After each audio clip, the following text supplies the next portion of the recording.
Here we are. Hello, everybody, and welcome to the Microsoft Security Insights podcast show experience. How are you doing? Hope you're well. Today is April 26th. It is 3:03 p.m. Mountain Time. And oh, who just dialed in? Is that the world's sexiest man, Edward Walton, coming in from his mother's basement in a suit jacket? What's going on over here, Edward? Hey, man. You told me I was a salesperson. I got to look the part. You look the part. You're kind of creepy in the dark there, and you got a sales jacket on. That's good. That's good. I mean, can you give me some licensing numbers on E3, E9, E7? Can I get a discount? Can I get a coupon? I don't know why it's creepy. Yeah, and something's beeping. The same thing that was doing it last time, Rod. I'm like, somebody's watching me. Yeah. You guys don't hear it, right? No, we don't hear it. But it's hypnoptizing me. It could be because you're at a shooting range. I'm not sure. Yeah. What's going on? You said hypnotizing you. Oh, because of the light? Oh. Where are you? It seems like a dangerous place. He's in the bunker. He's in the bunker. Is it? Yeah. Stock price goes up and you go into the bunker? Yeah. Do you have canned goods back there somewhere? Oh, yeah. Jesus Christ. Oh, my goodness. Yeah. I thought we were going to watch Edward lose his hand. Why don't you? Yeah, there you go. No. Yeah, see all the weapons.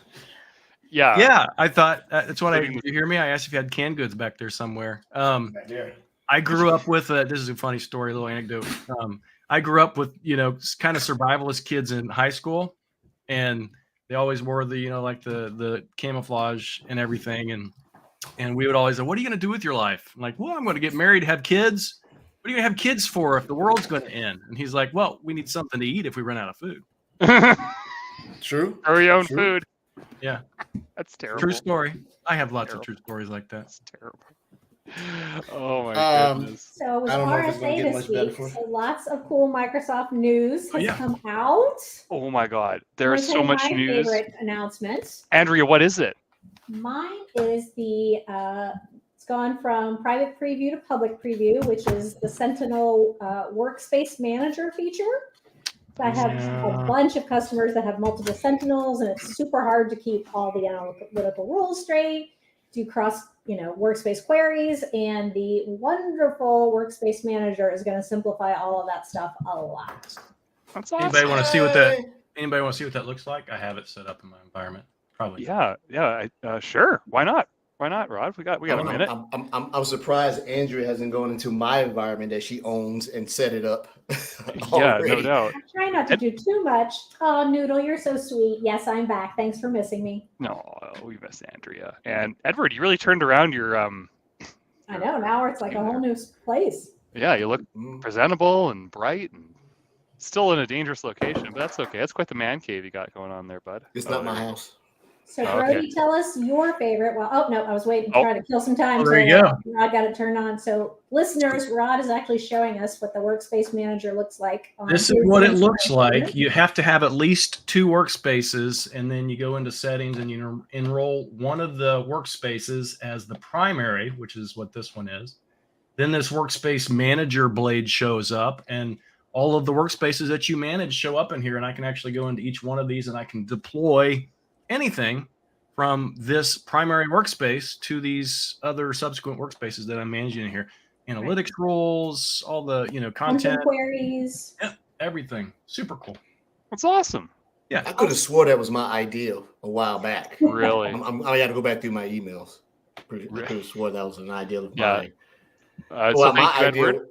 My idea was it should have allowed you to use the secondary space as your backup or DR as long as the ingestion was the exact same, it didn't cost you, something like that. I was making up stuff. So my favorite announcement? Yes, Edward, what is yours? I don't have one. Don't steal mine. Okay, great. Quarterly financial readouts to the investors, stock is up, had to go out and talk to everybody, Yeah. But I did learn something today. Oh, go on. MDI. So one of the customers was like, hey, we want to stand this up, but they were very insistent that because of the learning period that they would always have a gap in coverage in the heuristics if they didn't onboard all of the domain controllers with the sensor at the same time. Technically, yes. So they would have a running X N minus 30. N being the day that you put it on with a 30-day countdown from the time you put your first one in. So if I put one in on Monday, that one's got 29 days. And then if I put another 2 on, so that's N minus whatever days. This feature was in ATA, went away. It was in Azure Advanced Threat Protection, and it went away in MDI. I can't say that it went away, it wasn't there. How do you override the 30-day learning period? How? MDI. There's a little switch you can turn on. And that switch has eluded me because it wasn't there at first, or you couldn't turn it on for some reason. And then today I'm like, oh, you can do it. What I'm also trying to do is create a solution, because what if a sensor is purposely offline because it can't get to the internet, but it knows it's not getting to the internet, right? Because of the situation. How do you suppress those particular alerts in the health sensor health? So I'm working. I think I know how to do this. I'm gonna try it out in the lab. But the situation is, think of a what they drill oil with, oil rig. They may not have consistent internet, and they may be offline for a while, right? So they want to be able to not have those sensors alert on health. I thought a feature that was going to manifest inside MDI was the same thing around patching. You know how you can have one PC that you download the patches and the other PCs talk to it. Fan out. It didn't make this round. That's one of my inputs. We need to have sensor to sensor updates, meaning if one sensor is down, it can use the sensor of another, or if a sensor needs an update, it can update across. So let's write that up. That would be good. Yeah. I'm surprised they didn't. For anybody that do doesn't know, MDI stands for Microsoft Defender for Identity, which is our sensor that goes on the domain controllers. I think the customer says it stands for the sensor might die intermittently, right? But yeah, good use case, because now another person has said I got the same use case, but they're on ships. Oh and yeah, the ship's not in ships or submarines, right? Yeah, fair. Yep. So I'm working on that to see if we can come up with something. I think I got an idea, but I need to get in my lab and have a couple of beers and I'll figure it out. Sweet, bud. Good times. I did an EBC today. Hopefully, you look. That's what you. Yeah, you're wearing a suit. Good job. I did it for Publix supermarket. Interesting. I'll leave it at that. Yeah. Well, shopping is a pleasure. We called it something else when we were kids. Shopping's a pleasure. And I said that to all their CISO and everything. That's the tagline. That was my first job, was working as a cashier at Publix. Oh, that's cool. That's cool. And let me give you a little thing. You got to know your audience. Publix is not known to be inexpensive, but the quality is high. Can you agree, Andrew? You go there, you're good. It's the only place you can go when you visit Florida. So that's all I know. Know your room, people. Why? Yeah, I'll tell you guys offline. Okay. Don't get in trouble. I won't get in trouble. What's that? You want to hear Right, my let's do favorite one more announcement favorite from and RSA?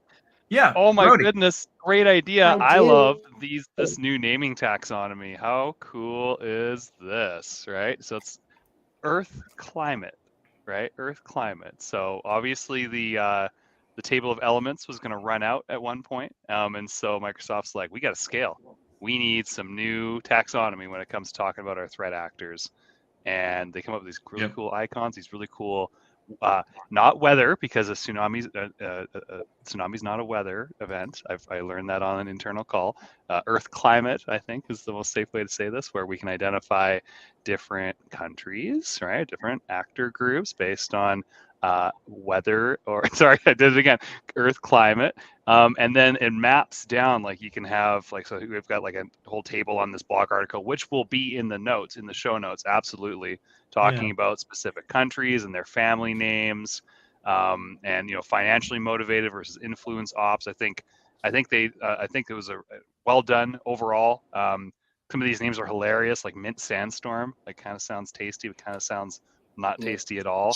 Rod, you have an opinion on this? So let me ask this question: if it's just like the hugest, most massive attack ever, can we just call it climate change? No, because that's too polarizing. Okay. All right. Or what about an asteroid? Thought I had an asteroid. Yeah. Or Right? Comet. How about alien invasion? That's what I knew you were going to say. That Alien invasion for sure. For our listeners who are not getting the visual cue from the description here, if Brody would scroll back up, I'm not going to spoil it. Once you guys go see the show notes, instead of having the elements named, now I'll give you an example. Like Russia is not designated as blizzard, and then midnight. It has an arrow over the midnight blizzard, so I don't know why is that like really bad Russian. And Iran is sandstorm. Actor group. So midnight is a different actor group within Russia, so it's midnight blizzard, and then forest blizzard is a different group that acts within Russia, right? So the commonality is the country for the Earth climate event, and then they come up with I think it's colors or shades. The other now it makes sense. They named the table family name. All of them have the last surname, family name. Duh. That's all right. It's all good, buddy. So anyway, it's cool. It's interesting. The internal call where they explained it all, it made a lot of sense. There was a lot of fun jokes about like, what would you call Canada? So there's some funny ones in there. Countries won't be listed in countries that are potentially friendly. Countries will be listed in threat intelligence reports moving forward, but they won't be called out in tables. I think they're just Microsoft's just being careful about its allegiances. Well, tables are kind of like prisons because of the four walls, right? So, yeah, whatever. Roy, what was your threat actor name? Andrew, what was yours? We were playing around coming up with our names. You didn't have one? Squall Line was mine. Squall Line. Mine was Bomb Vortex. Where do you guys look this up? What's my threat actor name? What is my... Oh, no. You've just given me an idea for my next little AI chat bot. It's going to be a create your own APT name. Oh, yeah, threat actor name. All right. I will publish that publicly, by the way. Maybe people can have fun with that. Awesome. I do have a favorite thing. I do have a favorite thing that happened was announced this week. Yes. And it kind of leads to our guest who is so quietly, patiently sitting in the green room. So patient. Yeah. This is I can't believe this. This is our very last episode for MISA month, right? So all of these great partners that we've had on over the course of this last month has led to this Monday. It was Monday. Mona, shake your head if I was correct. It's Monday. Okay. Monday, I can see her in a green room. Monday was the awards for our MISA partners, MISA members. And this, for those that are watching instead of just listening, these are the winners. Couple I'm going to point out for those listening in. We have had Ontenu, is that how you pronounce it? Yeah. Ontenu.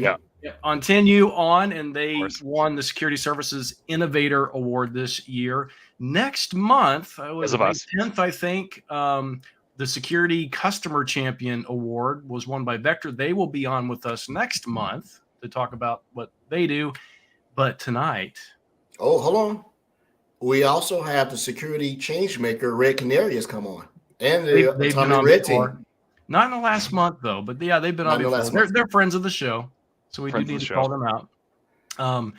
But we do have on tonight, which super excited. I think Edward probably knows this company more than any of us because he's worked with them quite a bit. But we do have the winner of Security MSSP of the Year on tonight. Woo! BlueVoyant. Mona is here with us today. Hi, everybody. TV. Thank you guys so much. What's up? Mona, yep. I'm gonna start right off by ribbing you. Oh boy. You hate me so much you won't come to Atlanta and you canceled the meeting. I did plan an event for you, Edward. We are gonna be there. We're actually doing a tour of lots of cities. I did an event a couple weeks ago. We did in New York City. May 17th, we're gonna be in Chicago. We've got Atlanta, Dallas, Los Angeles. We're getting out and meeting the people, man. One of my favorite movies. You got to do the tour. You got to carry that award with you. Get out there and meet the people, right? It's time to evangelize, right? It's time to create space for the conversations we need to have around SimNextDR. And the webinars are great. All these different formats are great, but there's just nothing. I mean, I've been at RSA all week, so it's like I've been. It's like a spa cleanse for me. Seeing all these people, I feel like my pores are open. I feel great. Like I'm an extrovert, right? I feel like I just had a spa cleanse, right? But what's been so great about all these opportunities is I have now booked us for Atlanta. So Edward, I'm gonna come see you. You should come and hang out with us at our event. And for any of you guys who are listening, if you want to come to any of our events, you're welcome to. We are putting the links on our LinkedIn page, so you can just go to our LinkedIn page and register, sign up for some of those events. Cool. But yeah, no, I'm glad to be here, and it's been an amazing week here at RSA. Does this award, not that you need it, does it validate of a sense that we're headed in the right, I'm so part of BV now, I'm saying that you are, BlueVoyant is headed in the right direction when it comes to what you're doing, the way you're attached to Microsoft and staying, lock and step or lockstep, what's going on. Is this a validation to say, see, we knew it, but now you know. Oh yeah. I mean, so this is part of our DNA, right? We won this same MISA award 2 years ago. Last year we won Microsoft US Partner of the Year. This year we're back, MISA Excellence, right? So I do love my middle name, but if I could choose a different one, it would absolutely be Excellence, right? I mean, BlueVoyant is ready. We have been scaling like crazy. It has been an incredible journey over the past year. And this award really it means a lot. And yes, for that picture, in case you guys were wondering, Micah Heaton and I planned everything. We are the tiger team of BlueVoyant. So we came in our little tiger themed outfits and our blue suits for BlueVoyant. So it was great to be able to celebrate excellence with all of the people there. But I mean, I would like to see some more competition for best dressed. I mean, the Microsoft people brought it. I mean, we had people in Kung Fu outfits. Shirley Stragan looked amazing. She did a whole broadsword thing. It was incredible. We had a karaoke, beautiful, karaoke being sung. We got a full dance routine from Maria Thompson to The Greatest Show Ever. Which let me tell you, if you haven't seen Maria perform, I know she's does MISA stuff, but she is a fantastic dancer. It just made the event such an incredible experience, because just in case you thought Microsoft people were cool because they do Microsoft stuff, every single one of those people have incredible other skills. Would never have guessed. I have no other. Never have dreamed of it in a million years. I don't believe that for a minute. I don't believe that for a minute. But it's it was really a cool event. I mean, seriously, just to be able to see different sides of our coworkers, and being able to see, Vasil Chikal was up there dancing Saturday Night Fever. It was incredible. That's awesome. So I really love the event. I want everyone else to bring their game next year. So come on, dress up, everybody. Let's make it into a little bit of a more of a fashion competition. But well, let's get BlueVoyant to pay for our travel expenses, and we'll be there. Please do. And I will be there, and Andrea and I will sing a duet. Right. And I'll do it. I'll do it. Now, duet? I will sing a duet. Andrea and I get up on stage. Just ignore I said that. I'm sorry. It's a terrible joke. Thanks, Brody. Thanks, Dan. I got it. I got you, babe. I got it. You gonna do what? I'm gonna do a duet. You gonna do what? We'll do I Got You, Babe by Sonny and Cher. Yeah, we'll do that. That'd be good. We'll surely do it. Just don't go skiing afterwards. Congratulations to the BlueVoyant team. We don't choose favorites. We have good partners out there. But I'm gonna say what Mona didn't say. Okay, please. To be the man, you gotta beat the man. All right. Woo! Big Flair. Beat the man. You gotta beat the man. So what does that do? What does that do for you from not only just holding a heavy trophy and working out your biceps? Does this drive revenue and adoption of folks coming? Yeah, I think it's a really great vote of confidence, right? Especially when it's not just once, right? I mean, what we want to show is that, BlueVoyant is not a fluke. BlueVoyant is not an accident. BlueVoyant is a strategy of meeting the customer where they are, maximizing their Microsoft investment, helping them see that consolidation of cyber tools, infrastructure, and design truly do allow them to meet their business outcomes. And from our perspective, being able to have not just one, not just two, not just three, even awards from Microsoft, showing every year our dedication to our customers, to our fellow Microsoft compatriots.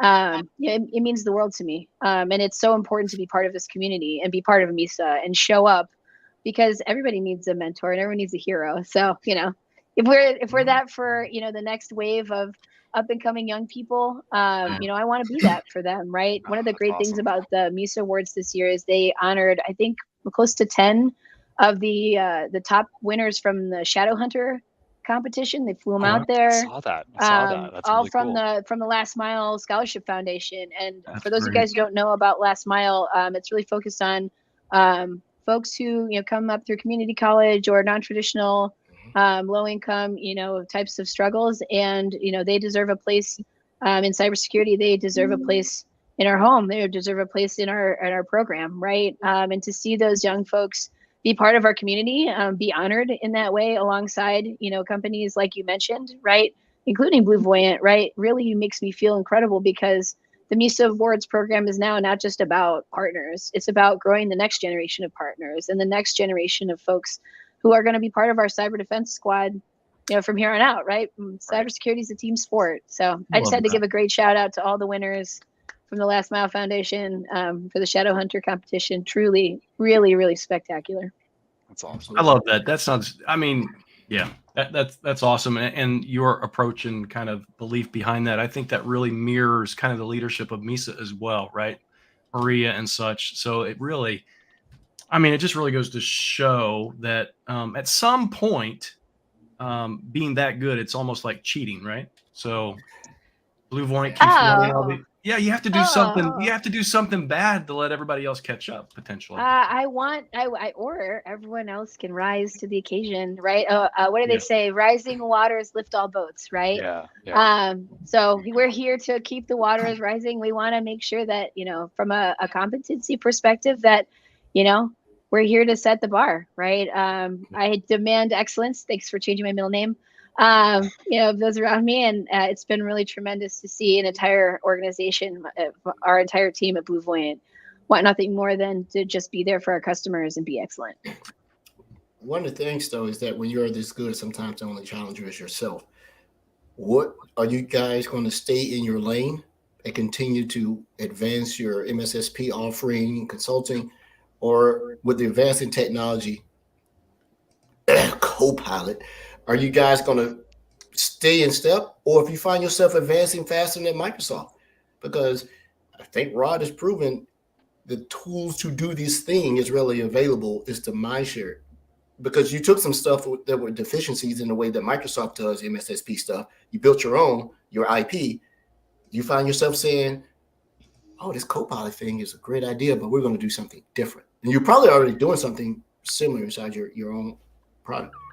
I think what we want is to stay with what our customers need, right? And our customers will continue to need SIEM and XDR. They will continue to need help around design consolidation. I think our customers also will want and need help from things like Copilot. I do believe that getting the right group of partners right in early and participating in discussions, everything from the ethical ones to the implementation ones, right, matter. And I think it's really up to Microsoft to decide how much they want to bring in partners and have them participate versus, how much Microsoft wants to do on their own. We want to partner. We've been a design partner for Microsoft probably for over 7 different programs in the last year and a half. It's something I take very seriously, and part of our job responsibility as being excellent. And Copilot is no different than any other tool or product that Microsoft has. There are so many things that we can all do to participate in designing its future. And I want us to be right there along the way. So we absolutely have our OpenAI set up. We're dreaming about data lakes and ways to store data. We've been talking a lot about how to bridge the gap between a conversation that starts with SIM and also facilitates, the data science backend that customers will need to be able to process, post-process, right? SIM data or other data that they may choose not to put in their SIM. But we're certainly seeing a shift in the market towards designing for simplicity so that we can turn around and look at these new cool things, because the tech debt that SOC has been buried in for the last 5 years is not what anybody wants to be doing R&D around. And it's certainly not what we're doing at BlueVoyant, right? My own personal goal is to stay between 6 and probably 10 months behind Microsoft in terms of delivery and implementation to a managed service.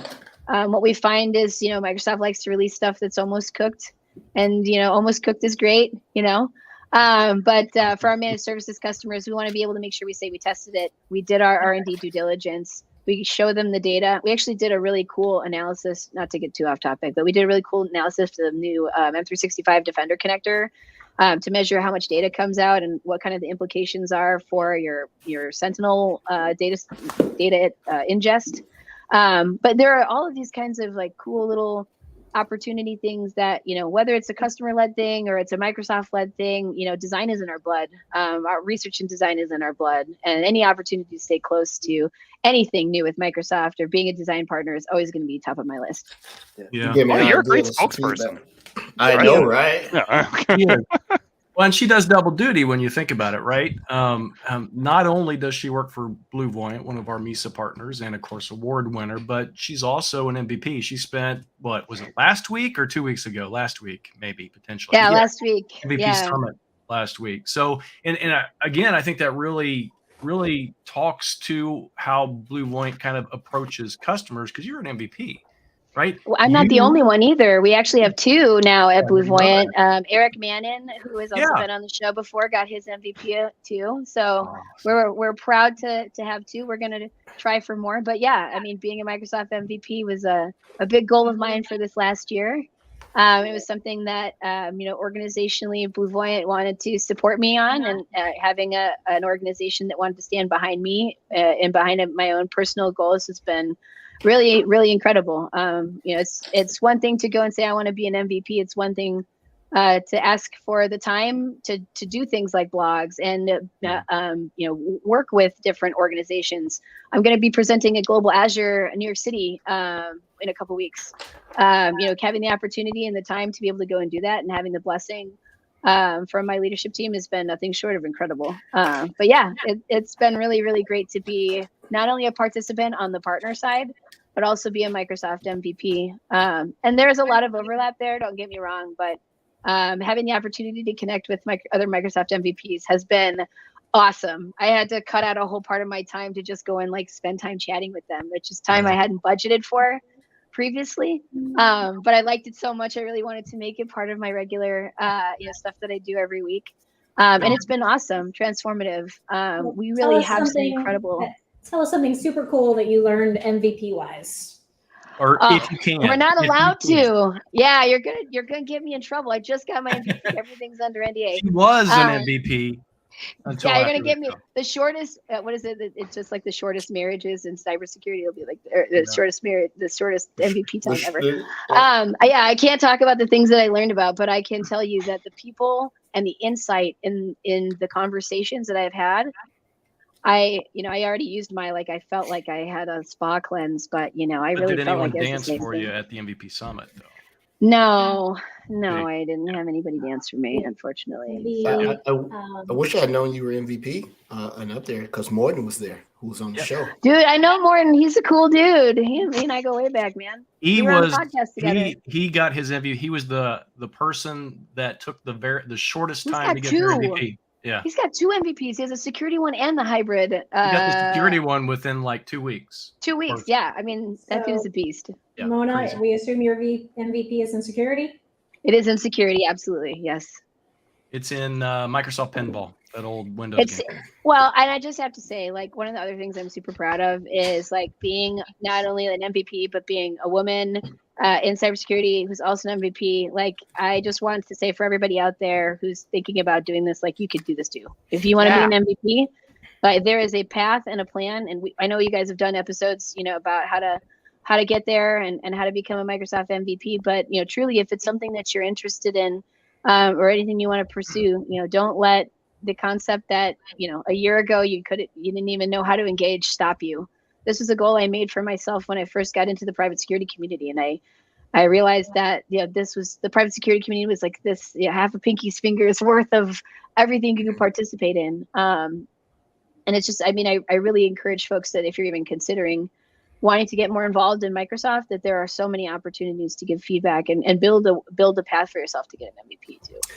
So Mona, I have to disagree with you on one part of that. Oh, Not everyone can become an disagree with me? Yeah. Yes. I don't know. That's how, Okay, all right. that's how friendships Bring are thing. Bring it. Me and Andrew fight whether we have anything we disagree on or not. It's just scrap, right? Not everyone can be an MVP. There is no chance that Frank Grimberg would ever be an MVP. Oh, That is so low. Womp womp womp. Hey, Wow. Frank, if you're out there, man, don't let the haters stop you from doing your thing. you need to write a blog post, how to be an MVP if you're Frank Grimberg. Love it. Oh. Love it. Love it. There you go. I would pick Even him up Frank for sure. Grimberg could be an MVP. Shout out to you, Frank, if you're listening. Yeah, shout out Frank, friend of the show. Hey, Mona, what are you excited about moving forward? You got this big award, everything's going great. What are you excited about to be working on moving forward? What's like cool and interesting in BlueVoyant? What are customers asking about that you just love working with them on? So this is gonna sound super nerdy, but so I'm a CIS girl. That's my framework of choice, drug of choice, whatever you want to call it. And one of the things we've been focusing a lot of our time on is bridging the gap between a conversation about frameworks and a conversation about, trench warfare in the SOC, right? And at some point there is these things come together. But what we've realized is as we go through, BlueVoyant does what are called accelerators. They're 4 to 6 week long projects that are really focused on getting you the content that you need, the controls in place for M365 Defender that you need, so you can kind of get off and running. And this is like hands-on keyboard, not like advice and like you do it and I'll watch you kind of stuff, right? Okay. And so in this whole like kind of accelerator world that we live in, what we realized is customers love the implementation, they love the advice, they like the concept of what we're doing for SIM, but SIM is one part of what needs to fit, or SIM and XDR, right, is one part of what needs to fit into these larger, what I'll call like cybersecurity programs, right? And so what we really have been trying to do is draw a connection between where your MDR service or your SOC service, interacts with and is part of these larger framework discussions. So what we've done is we've taken some of the high level guidelines of like, where do you want to be when you grow up for CIS, right? There's obviously different stages and ways to approach that. But I've really loved to engage with customers and help them see kind of not just this project, right, that we're delivering for them, or this service that lives on an island, but really try to connect it to these bigger things. And whether that's control drift, and helping us, see, okay, we started here and then you emanate a company and then you fired half of your people and then you added another thing, right? I mean, all of those things have cybersecurity implications, right? All of those have change management implications, and all of them come back to, well, what framework and how are you measuring and what metrics are you using to measure those things, right? And we find that customers really are looking for more, right? So when we talk about kind of broadening cybersecurity or talking about cybersecurity as more of a program, that's one really big part of it. The other part I'm really excited about is I believe the future of MDR dissolves the line between internal and external security. And what do I mean by that? Internal and external security, when we think about SIM, usually that's internal security, right? We're looking at what is inside the perimeter, what's inside our network, our people, our devices, our IP ranges, those kinds of things. External security, right, is that, kind of EASM world, right? That threat intelligence world, that everything on the outside that is inferential, maybe intangible, doesn't have the same fidelity, right, that we've been historically talking about on the SIM side, right?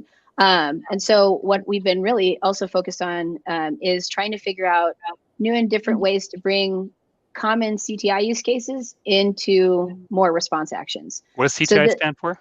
Like threat intelligence. Yes. So if you have a bunch of threat intelligence feeds, and you're looking for an outcome in your sim, most people are pretty disappointed because sticks and taxi, while they're cool to say, are difficult to manage, largely because of a fidelity problem.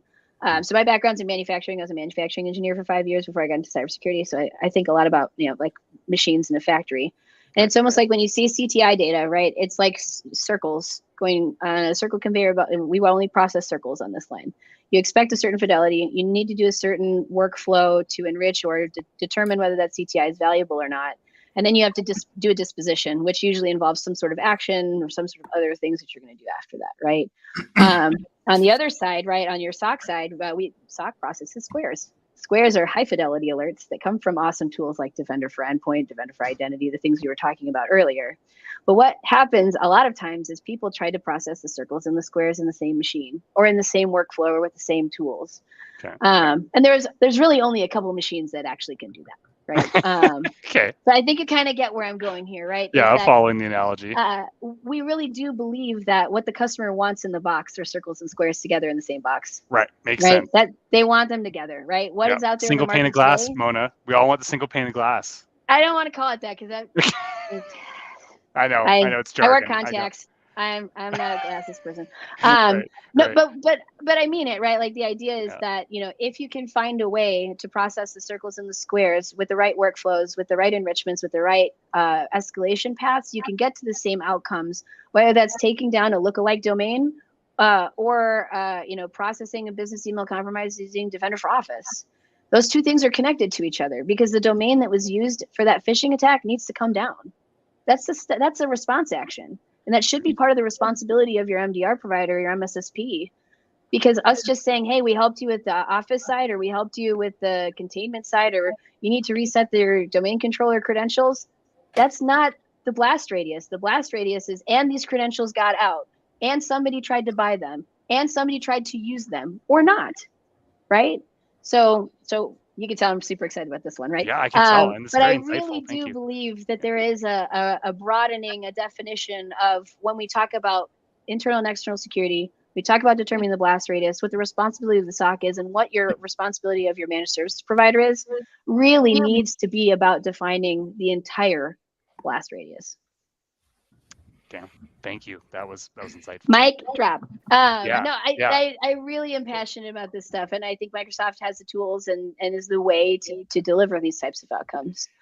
I think while that's ambitious, I learned today, can't mention customer name, that's not always the easiest thing, because it was odd to me that this particular customer had a security group, but the security group didn't own the SIM. They had a SIM team that worked with the security group. And I asked why that was. And one of the pains of Sentinel is because of this legacy operation stuff, is that they confirmed we dumped so much more stuff inside our SIM that has nothing to do with security. Yeah. So, and they said we can't just arbitrarily stop using this product and go to something we know we need, because we have to consider the transition of these other business groups that are just dumping their stuff in here to run reports. Right? So at that point, that's a different problem. That's data. That's a data ingest telemetry problem. That's hoarding. That is a use case mapping. A new feature we just started working on is this idea of data discovery, right? Which is, how do you determine that the log sources you have and the content that you have will result in something, and that you have everything along the way to get there, and that everything works along the way to get there. So from my perspective, right, that particular problem, which if they want, you can always just pick a phone call me. I'll happy to talk to your customer. That's where we push people to our partners. They'll tell you. Honestly, yeah, no. I mean, this is a great use case to say, step back. Let's take a step back. Are we using a log aggregator for a reason, or do we want to make this a security tool? Do we want this to be something that's co-managed, right, where a SIM team can coexist with a SOC team, and you don't have to have this only belongs to one person? Can we do a RACI that's more granular than what you might be able to get? Absolutely. But I definitely think that is one of those unraveling the log sources will lead to where they should go. If you unravel them, you can make a new sweater or something. Which is harder than the tech. Now you're talking about behavior modification. Oh, big time. I don't think cybersecurity is actually very much about technology. I actually have an undergraduate degree in anthropology and history, so I actually think cybersecurity is about it's like a people thing. Yeah. I know, right? Go The most figure. interesting woman you've ever met. Yeah, it's Manufacturing, anthropology, history, double major, Yeah. Microsoft MVP. Ugh. No, but I do really Everyone's think in that excellent. particular case, I would think about a better ingestion, a different ingestion strategy, right? One of the things I love, newer, cooler features is DCRs, so data collection rules, right? And data collection rules give us so much flexibility about what we put where and how we process it and when we decide to process it, right? So it may just be an issue of, stepping back and saying, what kind of tools are at our disposal to help them, separate out or get to, the outcomes that they're looking for. I'd like to, you and I talk out of band about that. Give me a call. So Give me a call.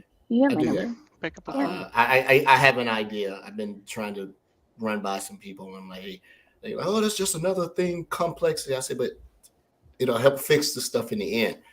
And this is a perfect thing for us to talk about. Yeah, no, if nobody else likes your ideas, bring them to BlueVoyant. We'll help you get to where see we'll that, get to help you get to your outcomes you're looking for. I'm serious. Like some of the hardest problems, the hardest customers, they don't ask us because we're one of the guys. They ask us because we're the best. So I absolutely would love to help.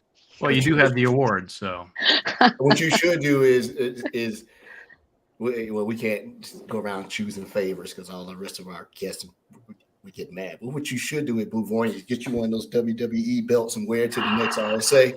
Listen, Have to come as I'm gonna wrestlers. do it. We should And just not come as wrestlers. Dude, actually, Michael will love this. Michael will love this. Like the He Razor will. Ramon outfit with like the streamers and the pads and everything. Just give me a year to work out so I don't have a dead Can I bod. come with a handlebar mustache? I'll get like a hot cone. Yeah. And I just rip my shirt off, right? A rock is cooking. And that's how Edward got kicked out of RSA. Yeah. We'll have Rod with a leotard, one of those Rod leotard. Yeah. Rod leotard. I'll show up as Peter Pan. Okay. So, Mona, when it comes to security, what is the number one thing you think customers should be doing to make themselves safer? Oh, such a hard question. To make themselves safer. You come here for the easy questions. Yeah, man. If I interpret it as like an individual, measure twice, cut once.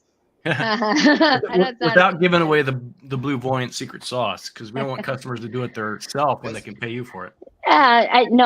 Honestly, it's not about the money. We care about making the world a better place and a safer place. My personal passion is access management. Mm-hmm. I think a lot about how you give access to strangers or to not your existing internal people, right? Microsoft facilitates more ways than you can imagine, right? To share credentials or PIM into groups or do things like B2B access packages or GDAP or Lighthouse, right? Right. I want everyone to take a look at who's in their Active Directory. See what names you actually have no idea who they are. But wait, Mona, the easiest thing to do is to just give somebody an AD account and make them an admin, right? Oh yeah. I'll right? take global admin for just as long as you actually just don't put an expiration on that. No, don't put an expiration on my global admin. I'll just shove them into a group called admins, and then you can the admins group just gets admins on all the things, and then that's our back. All the admins. Yeah, we're good. You just need to be able to do their job. I know, right? But my thing would be like, please go look at your Active Directory. And if there are people who shouldn't be in your Active Directory, who still have guest accounts, if there are people who, don't have MFA enabled, those kinds of things, like, please. Andrea, all in my Active Directory. Andrea. I please just go through your Active Directory and whoever's got a guest account who you shouldn't have one, just please delete them. There are so many. Disable them first. Disable them. And if somebody complains, just like, oh, didn't know. Nice to meet you. What do you do? Fingered this one. Yeah, exactly. Access. Yeah. Exactly. Right. And I think especially with SOC or outsourcing cybersecurity services, right? People just think about the project. or they just think about what they want, what they need for right now. But designing for access in the future, right? I mean, that's my dream. But yeah, please just disable any guest accounts that you have maybe potentially the identity given. governance stack that we have is immense. This amazing consultant that was working with me, and she is just eating it up and is becoming a master at it. And there's so many options, like access packages, reviews, governance, all the B2B controls. Pam, man.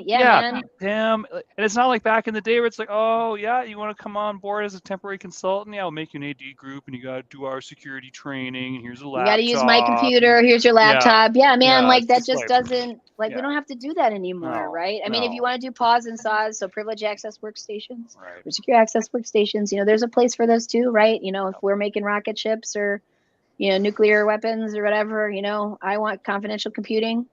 I want it everywhere. I want it all over the place, right? But I also recognize that if you're going to bring in a consultant, right, there are good ways to bring in a Microsoft consultant, and a good way to tell if you have a good Microsoft consultant is ask them, how do you want me to give you access to your environment, or ask them what access they need to do their job, right? Because you will quickly determine.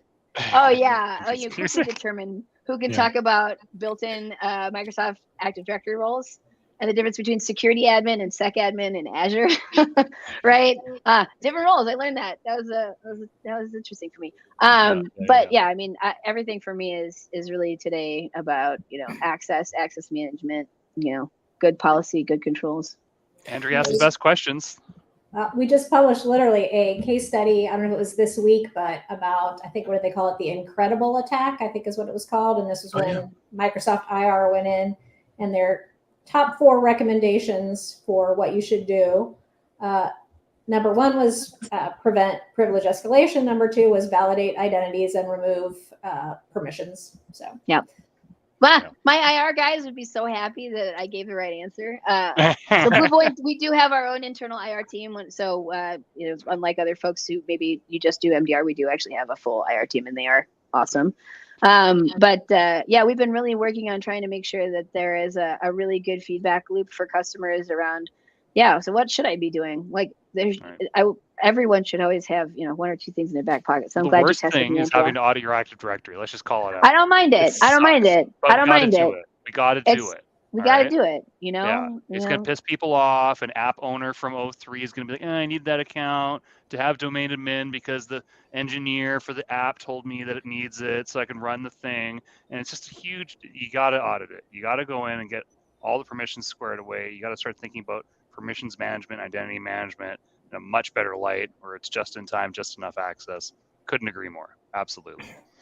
As AD ages, it is becoming more of a liability. Honestly. Because it's not necessarily the technology is aging badly. It's the people that use it, right? They're still using old methodologies, so they're putting bad habits. Even if you improve AD, it can't be totally eliminated in the future. I think like data center wasn't going to go away because of the cloud. I never fell for that, but ADs can become a liability, especially you start doing mergers and acquisitions. Oh, totally. That's the word. That's why I avoid those projects. I'm not going to lie. It's just like, I'll take them. We'll take them. You'll take them, Mona? All right. Mergers and acquisitions, due diligence, sign us up. Yeah, man. Whatever. Breakfast, lunch, and dinner. And Edward's right, because like you get tribal knowledge folks that leave, and then it's like nobody wants to break. Somebody built some script. Yeah, service account one that does payroll. So exactly. It's the whole. Does the whole God company? Forbid. Needs domain admin. Like, come on. As Microsoft technology advances, you said something that you BlueVoyant likes to trail 8 to 10 months behind. Let the hype go away, the new shiny, and you guys build upon that. As you continue to evolve your XDR, EDR service offering, do you see different products in the Defender or Azure workloads to take more prominence in your development? And I ask this question very pointedly. How does Microsoft Defender for Cloud Apps play in your solution? Or is MDE like, this is the cornerstone? No, man, we are at E5. Yeah, man, we're at E5. So Defender for Cloud Apps, I think from our perspective, we really, again, focus on, what is the out-of-the-box threat detection content out of Defender for Cloud Apps. So round one is, are any of the threat detection specific content pieces ones you want to focus on? There are parts, right, where we're looking more at, to your point about like access for SaaS apps, or who's using, their personal, or using their, company login to log into Kayak, or, whatever other Nobody does things, that. Come on. Yeah, but right, of course, right. Sorry, Yeah. no. Nobody uses their corporate accounts for personal things to like get points or like miles or stuff like that. Anyways, my point was, right, like doing that as like a first pass kind of a review thing, I think is incredible, because that concept of that shadow discovery, or that discovery part of Defender for Cloud Apps is incredibly important. That again, though, I mean, once you set the policies and you kind of get your baseline configuration, what you're looking for is drift, and what you're trying to monitor for is drift. And that's not an MDR alert that's going to come through and it's going to say, oh, you drifted. That's going to be, somebody doing an assessment as part of their quarterly reviews, or using, some Microsoft usage workshops or other types of things to go back in and help them reassess or redistribute their boundaries, because there's going to be new hires who didn't learn, or, somebody who changed a policy because they didn't like it, or, made some modification where they, changed some ASR rule or something, right? And that's not necessarily the MDR service, because the MDR service is focused on putting the squares and the circles in the boxes. But there is absolutely an adjacent part of posture, right, that is a reoccurring part of our service, that we do ensure, customers get an opportunity to interact with us around, more than just the alerts that come out of the tool. Really, what are the policies? What are the configurations? What sort of, PII, controls do you want to have in place? The one downside that we do see with people using Defender for Cloud Apps is it's one of those, it's just like Defender for Endpoint, where you can make any alert for anything you want. So a lot of times, mass volume downloaded, awesome, cool. What else? Right? Like what? Sometimes those alerts, they just don't quite have enough meat to them, or they are not necessarily security alerts. They're more like DLP alerts or things like that. So in those cases, there's also some opportunity to say, well, and ask the customers, right? Well, what is your policy? I mean, we don't know if Mona should be downloading financial things. Like in product management, she might have a reason to do that, but the SOC is not going to know. As we have 5 minutes left, I'm going to ask you to change your hat. So symbolically take this hat off, please. Let's do it. All right. Now put this other hat on as leadership. Ask what it is first. I would never do it without it. She The said hat? that. The hat. In my head, I think it's a crown. So I like interpret hat maybe a little bit differently. Crown. So here's my question. You have the limelight now, and there's good things about being in the limelight. Everybody wants to come work for you. The bad thing about the limelight is I'm going to pay somebody on your company all this. How do you wake up worried about the people are our strength, and how do we keep the people here? Because poaching is a thing. There's a lot of goodness that can come taking some of your senior people, bringing them over. That will flatten out a lot of people's timelines, because obviously they can't share intellectual properties and stuff like that, get in trouble. But it's the skill and the way of doing it. Does that factor in at all? And like, I know we're doing this, but never lose the fact that people make us what we are. Actually, I was just talking to Caleb Freitas. Caleb, right? We were talking about this today, about how we build better routes to internally within our organization to promote and grow Microsoft talent. Something I started about 1.5 years ago was our Microsoft incentive program, where we actually pay people to take Microsoft exams, and we incent them to study, and we incent them to do their homework. I think some people say, oh, well, that's part of your job, you have to do it. And I don't think that's the case. I think people make a choice with their time. And I think it's really important to recognize that, that is a crucial part of our success, is having a shared library of what we all learned together. So I think about that as kind of like a core thing. Everybody who works at BlueVoyant goes through the Microsoft education program, right? That's SC200, SC300 in some cases, MS500, even though it's going to get retired, AZ500, SC100, right? We really do encourage and believe, right, that growth and change is part of being Microsoft. Full stop. The second is I encourage everybody to find projects, find things that make them happy, right? I tell all of my coworkers, everybody works in product. Everyone works in sales, but actually everyone works in product. And what does that mean? It means that everybody is a stakeholder in the future of what we design. So something I think that keeps people here is that they feel like they're a part of something. And being in product means that you have to go and ask. People will always give you ideas, but you going and being the one to ask matters. And so I think that's a really important piece, is always asking, what could we be doing to keep you engaged or keep you happy, keep you here. And I'd say the last part is, like, I really do believe in the leadership of our organization, and I believe that what we're working on is important, and there's just, you can't fake it. There are people who want it and there are people who don't. You can't fake it. If somebody wants to go and make more money somewhere, or if somebody wants to, be motivated by something else, like, I can't stop that. There's going to be a finite ceiling to that. But for me, it's more about finding something I can work on and dedicate my career to. And what I decided is to find a group of people who want those same things and just never let them go.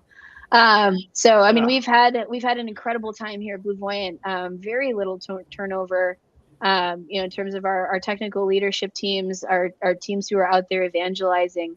And I really think it's a testament to, I'm also not the only one carrying the torch. I really believe that there are, probably 10, maybe more people at BlueVoyant who are just as passionate as me about this and care just as much about the success of our customers as I do.